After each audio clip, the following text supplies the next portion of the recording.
정부가 기금운용본부의 전북 이전을 예정대로 추진하겠다고 밝혔습니다. 전북 이전 약속이 여러 차례 반복된 만큼 새누리당의 소재지 변경 시도는 강한 반발을 부를 것으로 보입니다. 전주시가 한옥마을에 대한 국제 슬로시티 재지정을 신청해 5년 전과 달라진 모습 때문에 재지정을 받을지 주목됩니다. 교육부가 국정교과서에 반대하는 교사들을 징계할 움직임을 보이면서 교육부와 시도교육청 간의 충돌이 우려됩니다. 고창의 어민들이 지난해 수협에서 구입한 바지락 종자가 제대로 자라지 않는 불량이라며 반발하고 있습니다. 여러분 안녕하십니까? JTBC 8시 뉴스입니다. 황교안 국무총리가 국회에서 기금운용본부의 전북 이전에 변화가 없다고 재확인했습니다. 기금운용본부의 전북 이전 약속은 대선 공약으로 시작해 관련법 개정, 그리고 국무총리 재확인으로 이어진 만큼 새누리당의 소재지 변경 시도는 강한 반발을 살 것으로 보입니다. 김철 기자입니다.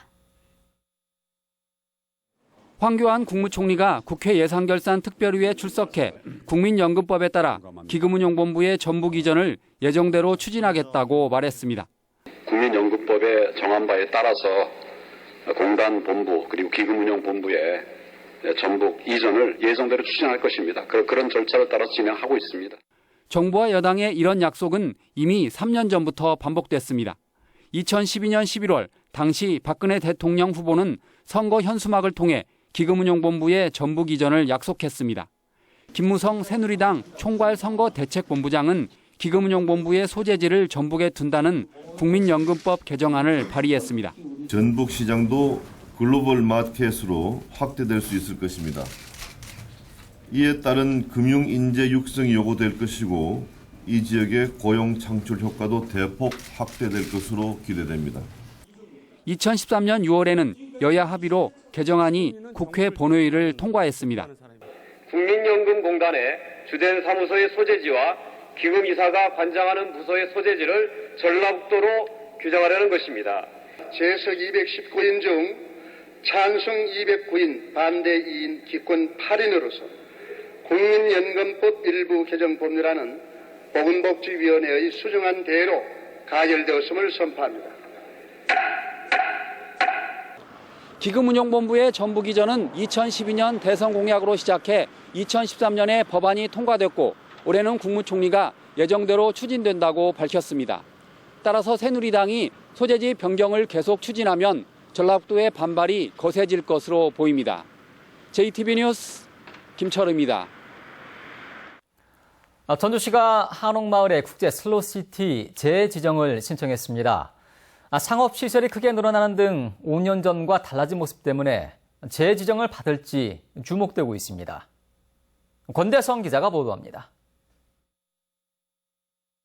전주 한옥마을은 지난 2010년 11월 국제 슬로시티로 지정됐습니다.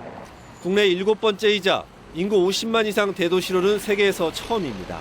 700채의 한옥과 골목길이 지닌 고즈넉함, 한지와 한식의 본고장, 조선왕조의 발상지 인점 등이 높게 평가받았습니다.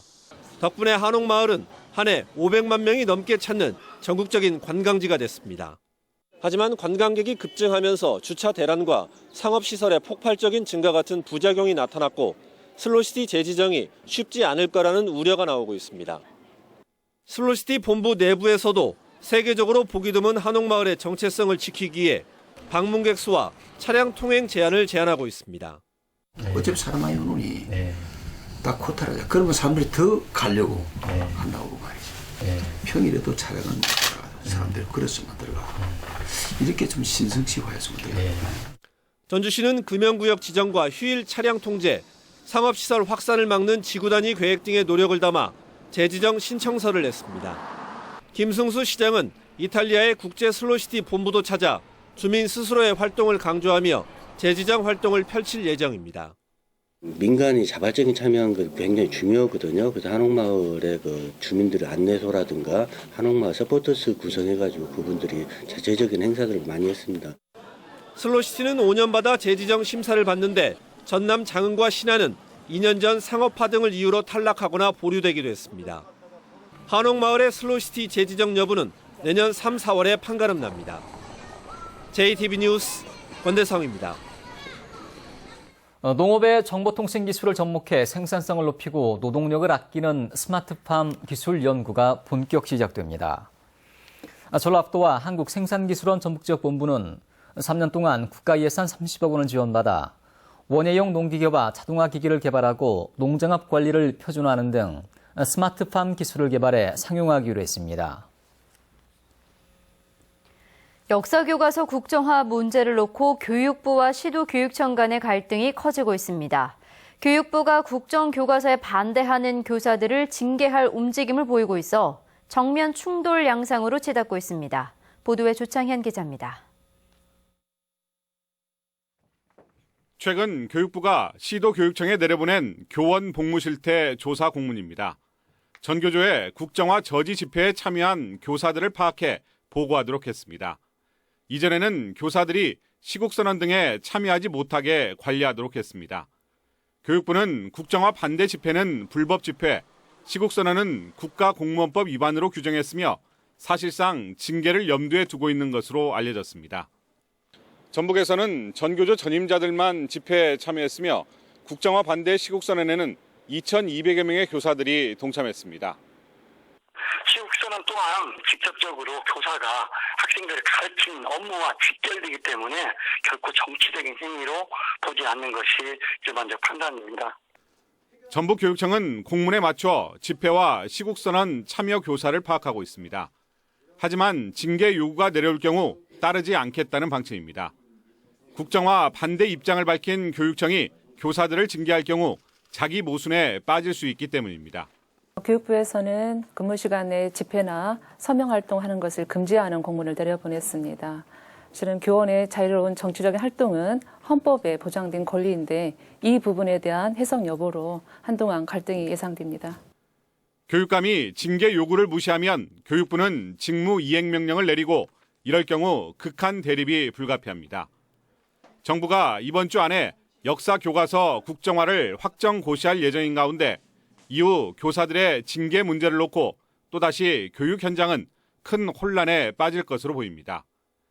JTB 뉴스 조창현입니다. 전북교육청이 국정교과서 발행은 헌법 정신에 위배된다며 반대 입장을 담은 검토 의견서를 교육부에 제출했습니다. 전북교육청은 역사교과서 국정화는 교육의 가치와 역사교육의 목적에 맞지 않고 교과서 발행 제도의 세계적인 추세에 역행하는 것이라고 의견서에 첨부했습니다.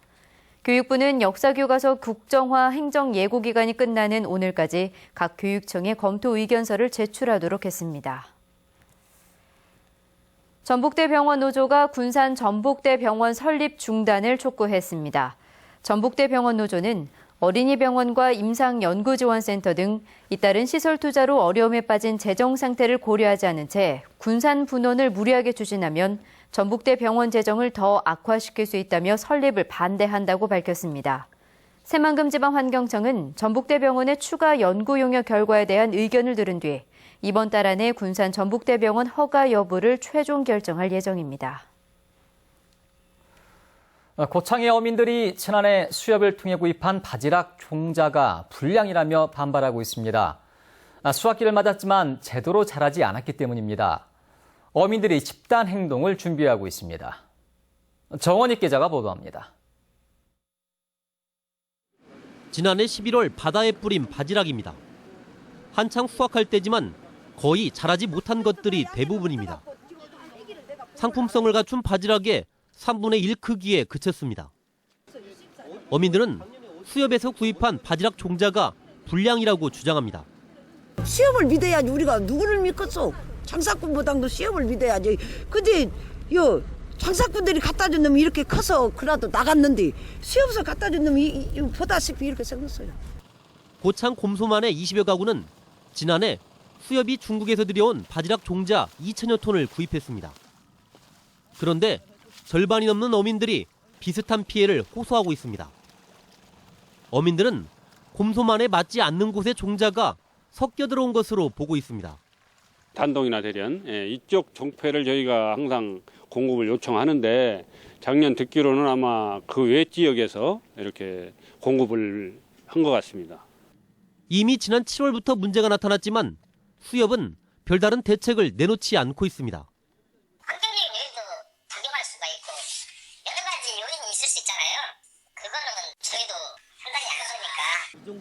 어민들은 직접 시료를 갯벌 연구소에 보내 원인 규명에 나섰습니다. 또 수협을 상대로 집단 행동을 하기로 해 갈등이 커질 것으로 보입니다.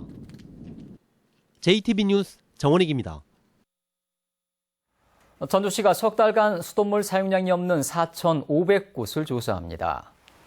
전주시는 상수도 계량기가 있지만 석 달 동안 사용량이 전혀 없는 것으로 나타난 4,500곳에 대해서 누수와 도수, 계량기 이상 여부 등을 점검하기로 했습니다.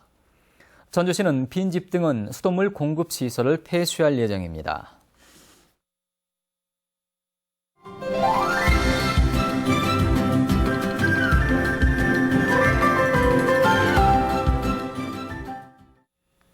늦가을이 되면서 일교차 큰 날씨가 이어지고 있습니다. 아침 기온까지 뚝 떨어진 요즘은 심장 질환을 더욱 조심해야 합니다. 건강한 생활 송창용 기자입니다.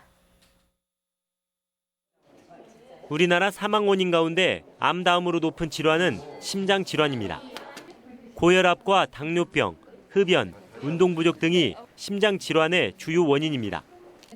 이들 요인이 동맥경화를 만들고 동맥경화는 다시 협심증과 심근경색증 같은 심장 질환으로 이어집니다. 동맥경화의 아주 중요한 4대 인자라고 하면 고지혈증, 고혈압, 그리고 당뇨병, 흡연을 그 4대 위험 인자라고 얘기를 하는데 중요한 인자이긴 하지만 조절할 수 있는 인자라는 그 공통적인 특성들을 가지고 있습니다. 갑자기 기온이 떨어지는 요즘 같은 환절기는 더욱 위험한 시기입니다. 추위에 노출되면 혈관이 오그라들면서 병이 발생할 가능성이 높아집니다. 지난해의 경우 9월보다 10월에 심내혈관 질환 사망자가 15%나 늘었습니다. 심장 질환을 예방하기 위해선 체중 조절과 금연, 절주, 운동 등 생활요법이 기본입니다. 가족력이 있거나 고혈압과 당뇨병 등이 있는 만성 질환자는 1년에 한 번 이상 정기적으로 검진을 받아야 합니다. 치료 방법은 관자동맥 질환은 아까 말한 동맥경화 생기는 위험인자를 잘 조절하는 것이 첫 번째고요. 그 다음에는 그 생활 습관뿐 플러스 약물 치료로 아까 그런 것들을 조절하는데 이제 이런 일반적인 치료를 넘어서 이제 시술이 필요한 경우가 있습니다.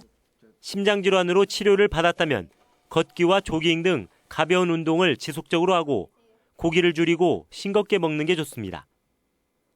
JTB 뉴스 송창용입니다. 고창군과 장수군에 국민임대주택 230채가 건설됩니다. 국토교통부는 지난 9월 자치단체 공모를 거쳐 고창군과 장수군의 230채 등 전국 10개 지역에 국민임대주택 1,240채를 건설한다고 밝혔습니다. 국토부는 연말까지 해당 자치단체와 한국토지주택공사의 협약을 거쳐 2019년 입주를 목표로 사업을 추진하기로 했습니다. 전라북도가 한국소리문화의 전당을 민간 위탁할 운영자를 공개 모집합니다. 전라북도는 내년부터 3년 동안 운영할 위탁기관을 공개 모집한다며 문화예술과 관련이 있는 법인이나 단체는 오는 13일부터 19일까지 신청서를 내면 된다고 밝혔습니다.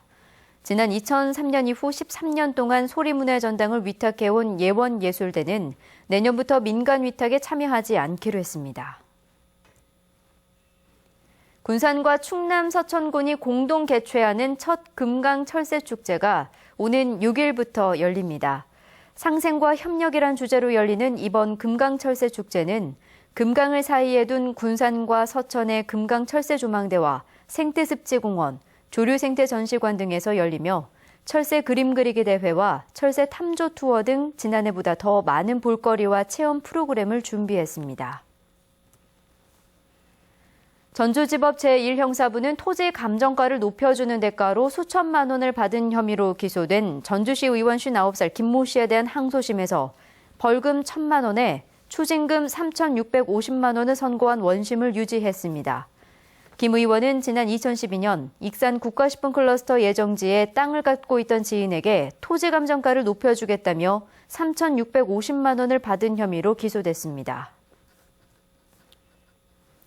오늘 오후 2시 반쯤 군산시 나포면 57살 박모 씨의 벼 건조장에서 불이 났습니다. 불은 건조기와 벼 등을 태워 소방서 추산 2,700만 원의 재산 피해를 낸 뒤 30분 만에 꺼졌습니다. 경찰은 정확한 화재 원인을 조사하고 있습니다. 전북은 오늘 고창이 16.4도, 전주 15.6도 등 어제보다 4, 5도가량 높았습니다. 밤부터는 내륙을 중심으로 짙은 안개가 끼는 곳이 많겠습니다. 내일은 대체로 맑겠습니다. 아침 최저 기온은 0도에서 6도, 낮 최고 기온은 16도에서 19도의 분포를 보이겠습니다. 수요일인 모레는 낮 기온이 20도까지 오르겠습니다. 당분간 맑다가 이번 토요일과 일요일 사이에 비가 올 것으로 보입니다.